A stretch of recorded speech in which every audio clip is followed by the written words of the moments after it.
అబ్బా బామ్మా బామ్మా, ఏంటే?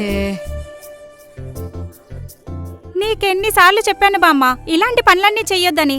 అసలే కళ్ళజోడు పెడితే తప్ప కళ్ళు కనిపించవు. ఏవో చిన్న చిన్న పనులే కదరా, ఇవి కూడా చెయ్యకపోతే సోంబేరినైపోతానేమోనని నువ్వింట్లో ఉన్నప్పుడు ఎలాగూ ఏ పని ముట్టుకోనివ్వవు.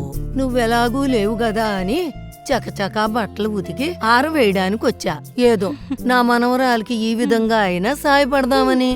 చేసిన సాయం చాలే కాని ఇదిగో తీసుకుని వెళ్ళి కూర్చో. ఆ. ఓ వెళ్ళు.